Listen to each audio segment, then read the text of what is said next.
Yeah, I know. How's it been? It's good. We love it. You guys need to move out here. Good.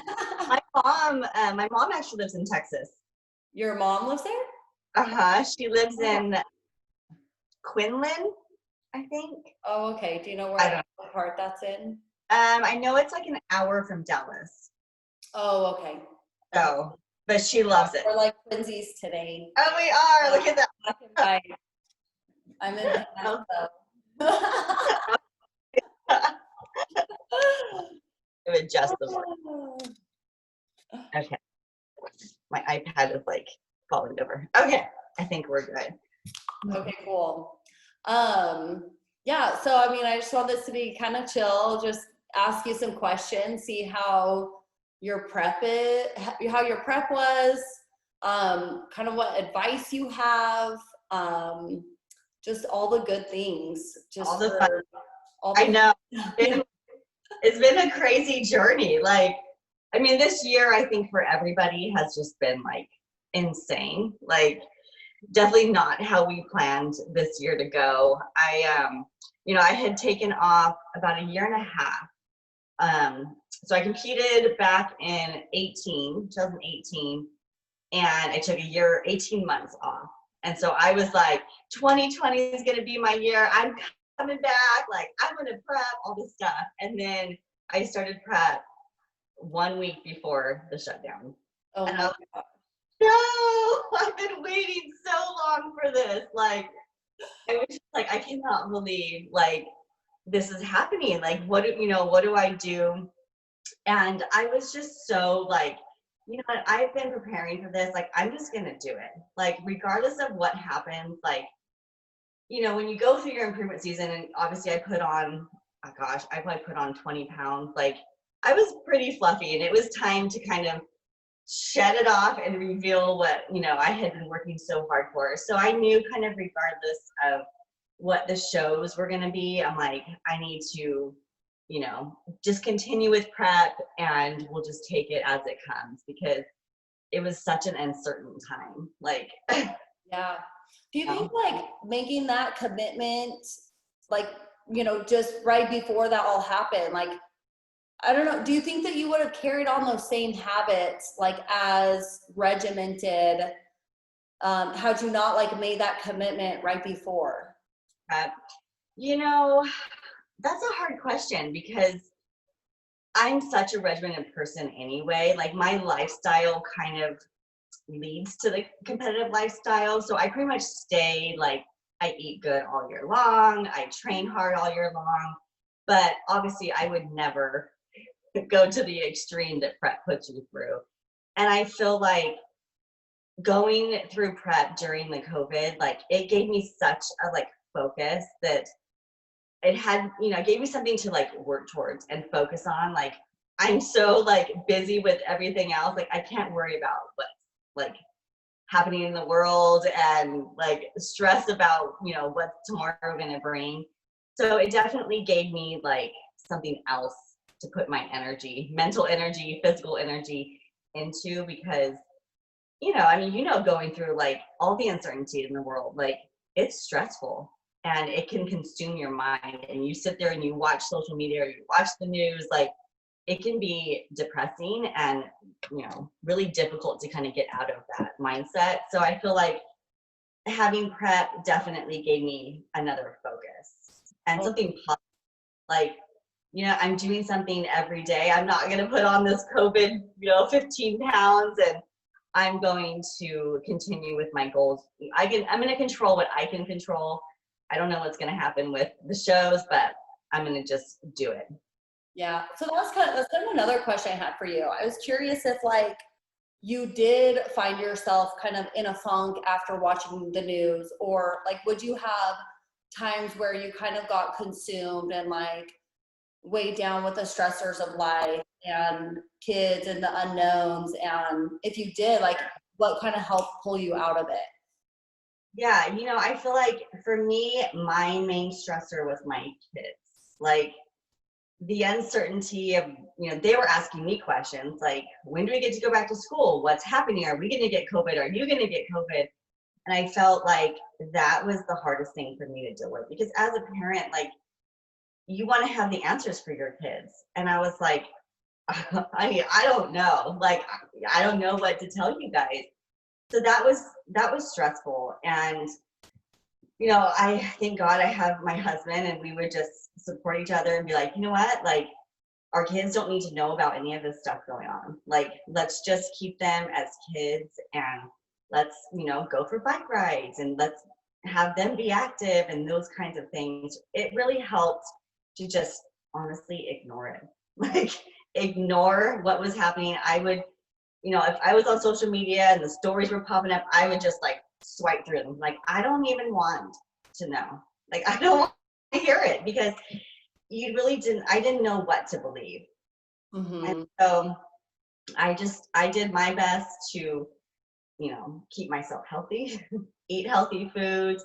Obviously we stayed home. We, did our masks. We did everything that we were kind of being told to do. But when it came to like all the outside stresses, I was like, I'm just going to ignore it. Yeah. I lived like, and Kevin would kind of get like going on, rants, and I'm like, I don't want to talk about it anymore because it stresses me out. And sometimes that's all you can do is just ignore it.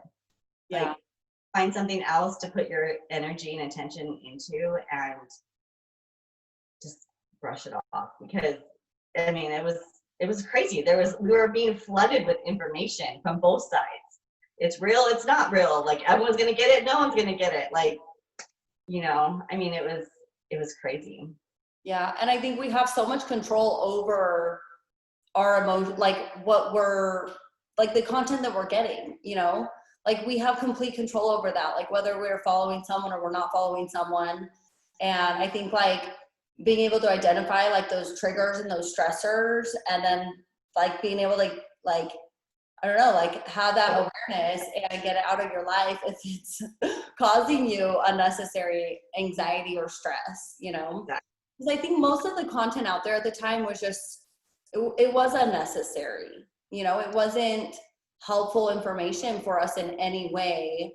And it was just there to cause some type of emotion in us and fear. And there was a fear. Everybody had fear, regardless of what your kind of beliefs were. And I just refused to allow fear to control my day to day. I was like, no, that's not going to happen. I've never lived my life in fear. I'm not going to start now.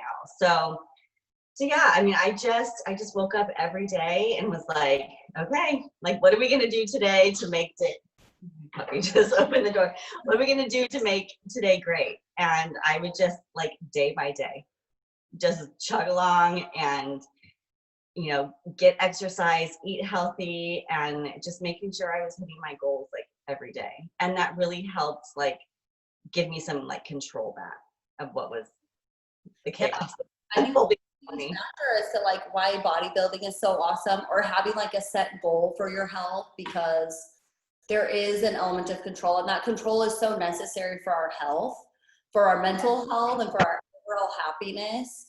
And so many people, like when there are these crazy stressors in our life, it's like we just give up that control and we think that we have no control, and it sends us into this like spiral of negativity, anxiety, depression.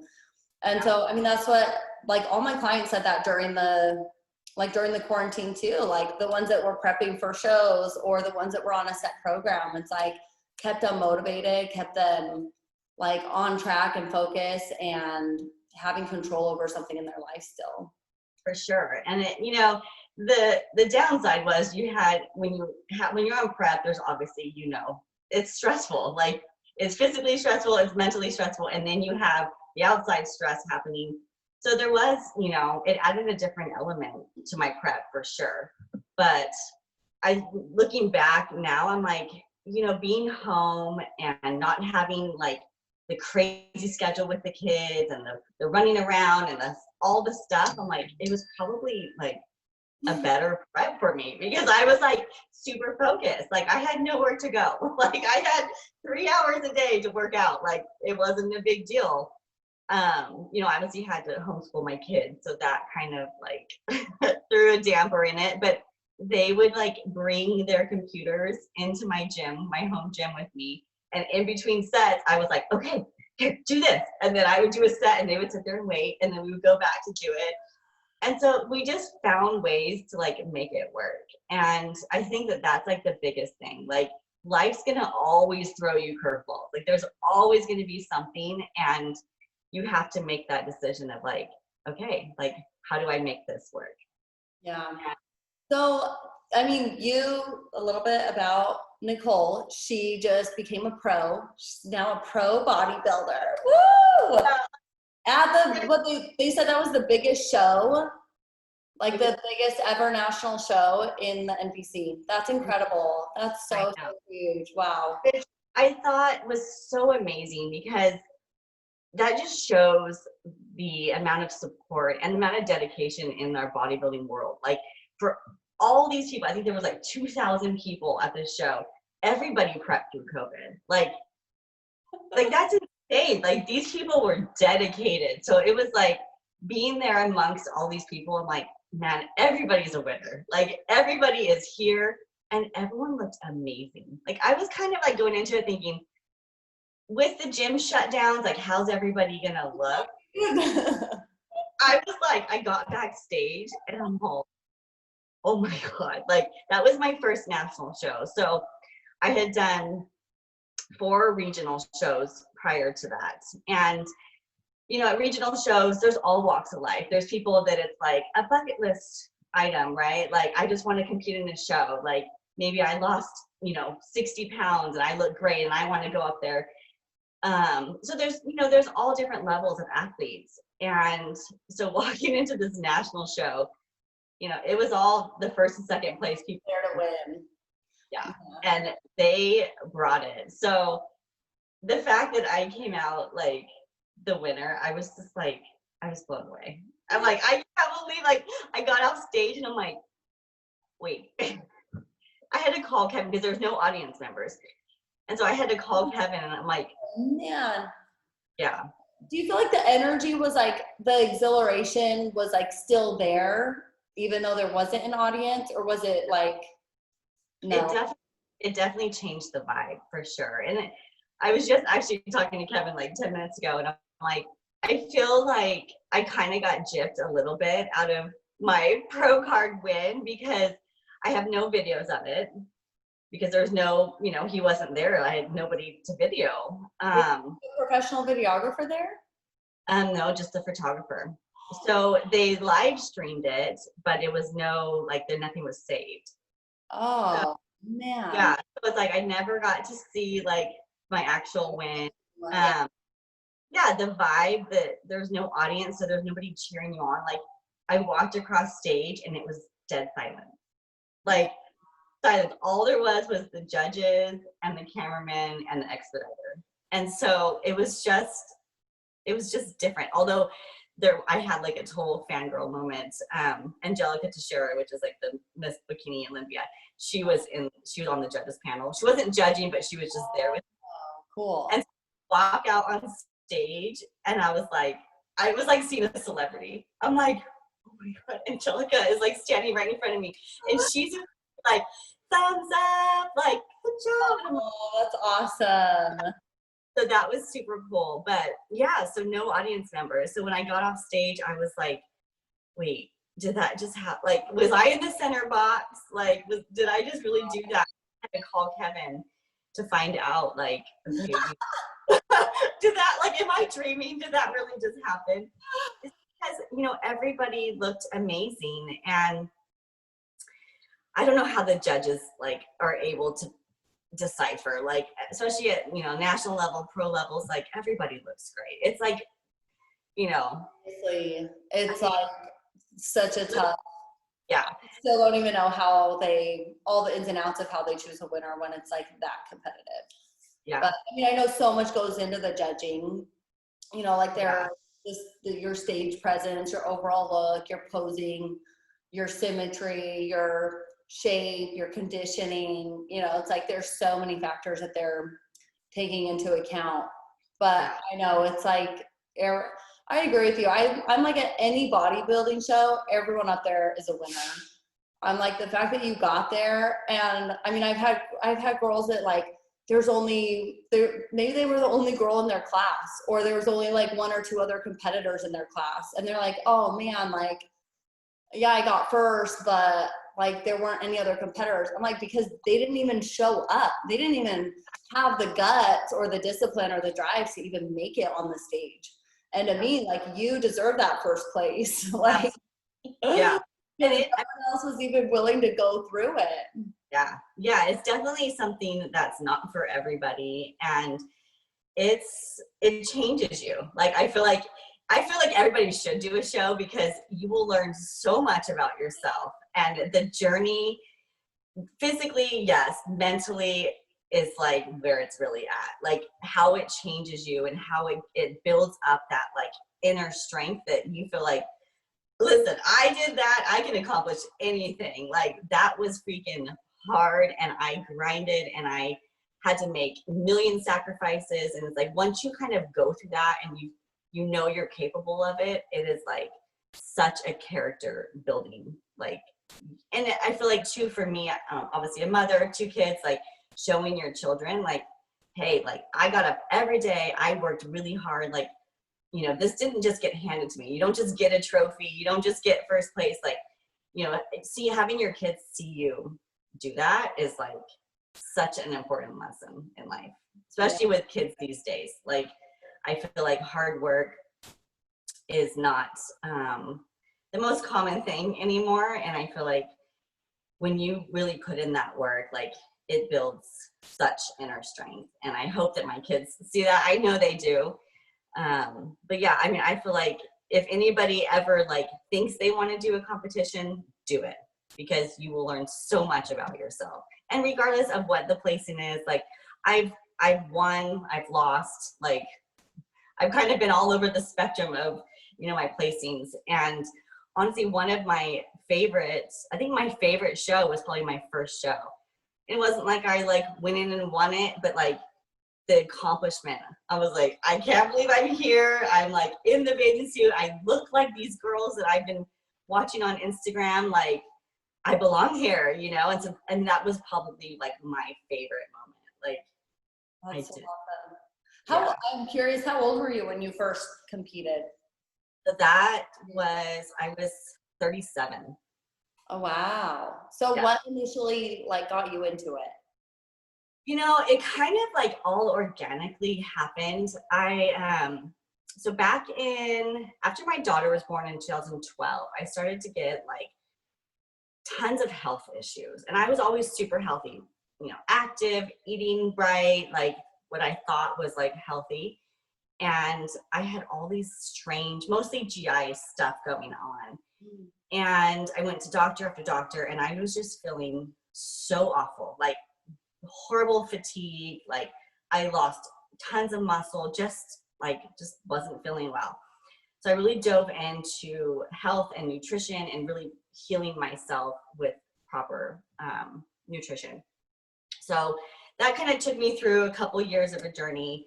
And during that time, I really couldn't work out the way I wanted to. Like I knew what I wanted to do, but my body was just like not having it. My question really quick. Is that what got you into being vegan? It is, yes.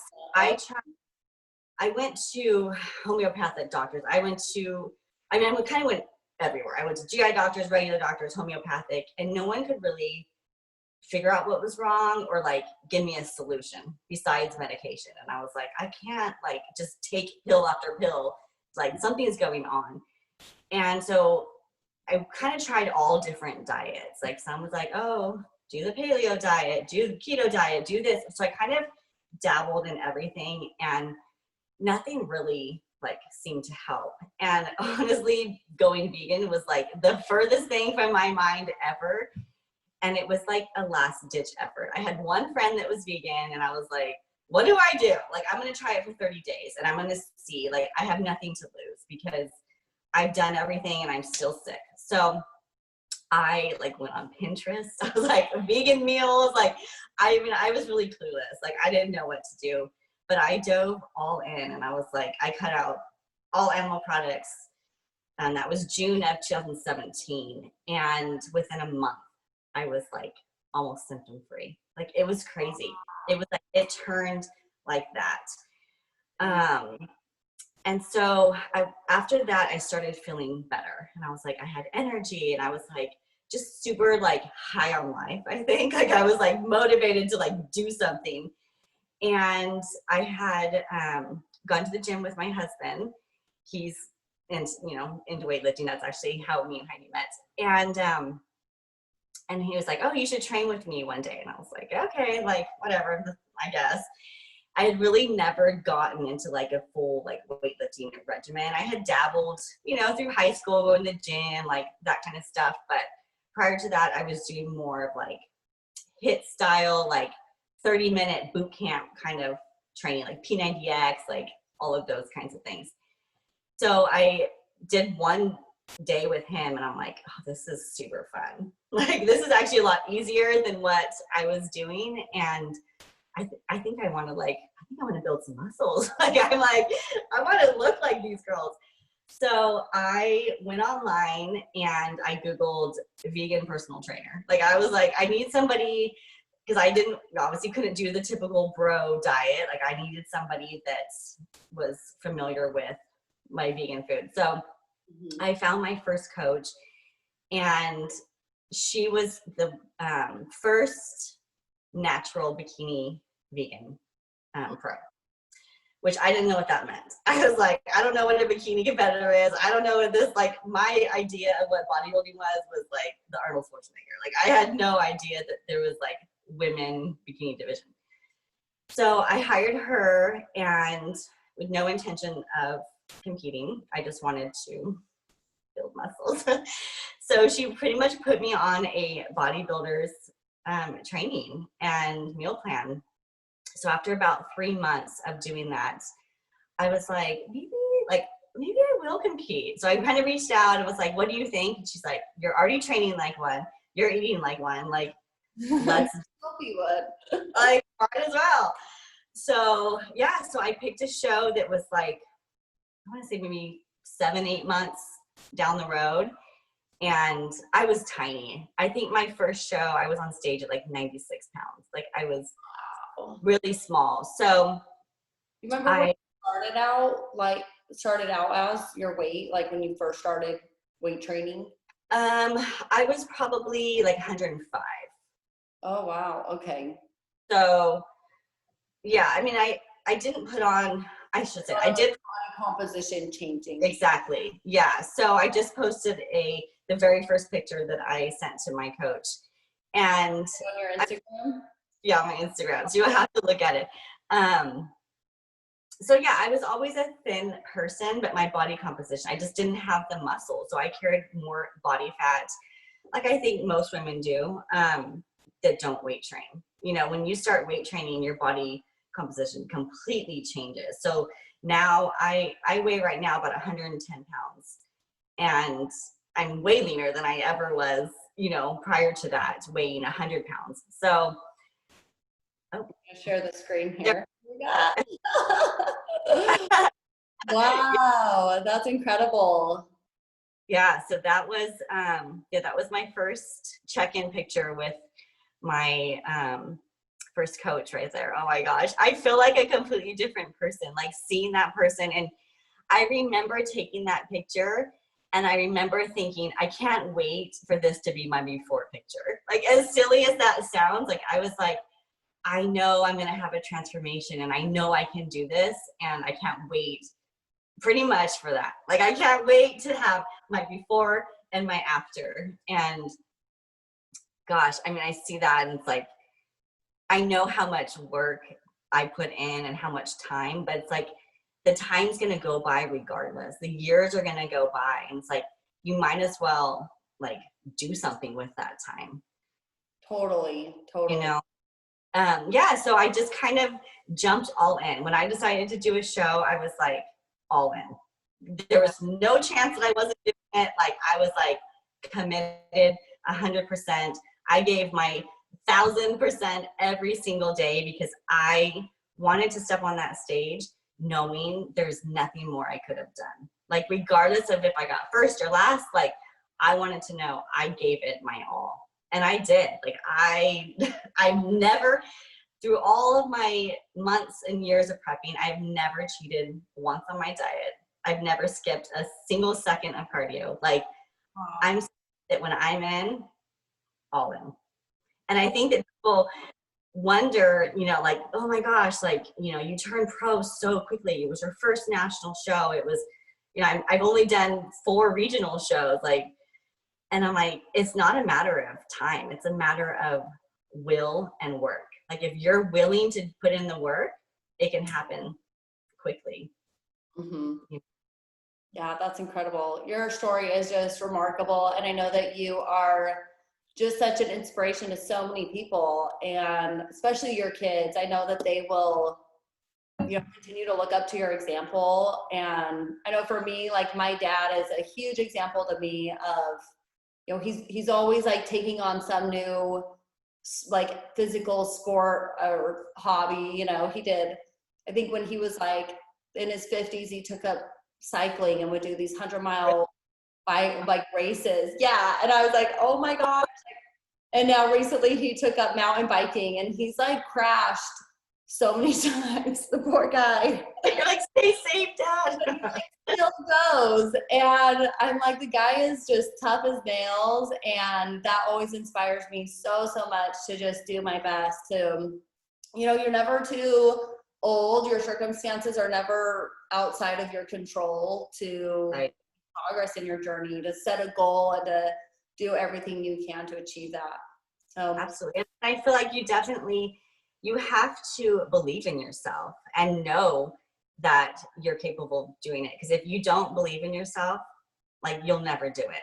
Like, I would never have gotten up every single day through the roughest of the days if I didn't believe that I could achieve it. Because, you know, you just want to give up. Like, this is too hard. I can't do this. I'm never going to be good enough anyway. Like, why am I even trying? Like, those kinds of mentalities, like, you know, whatever you're telling yourself is the truth. And if you believe that you can do it, like, you'll do it. And I freaking like manifested that shit happening. I was like, I like visualized it. I would write, I had like my little pink Post-it notes like this, and I would write like, you are a pro, train like a pro, act like a pro. And I stuck them all over my mirrors, all over my gym, like everywhere I went, I would like put them. And just as like a mental reminder, like, if you want this, you're in control of it. Like, you're capable of doing it. You have to do it. Like, nobody else will do this for you. Like, you're the only one that can do it. And so I did. You did it. Well, I did it. for anyone watching this, go follow Niccole on social media. She's just a huge inspiration. And Niccole Gone Vegan _IFBB Pro. Boom. And Niccole is NICCOLE Gone. Yes. So. Yes, shoot me a message. I love to connect with other girls. I feel like social media can be kind of a, you know, standoffish. People just kind of look and don't like really network. And I love when people message me and like, hey, like, or have questions. Like, I'm super like involved and open with everything on my Instagram. So if you follow me, shoot me a little DM and say hi. Well, thank you so much. I appreciate you taking the time out of Of course, yes. Share knowledge and motivation and help anyone else on their journey. So yeah, feel free to reach out to me or Niccole if you guys have any questions or need extra support or help on your journey. Otherwise, hope you guys have a fantastic day. Thanks, Heidi. We'll talk to you soon.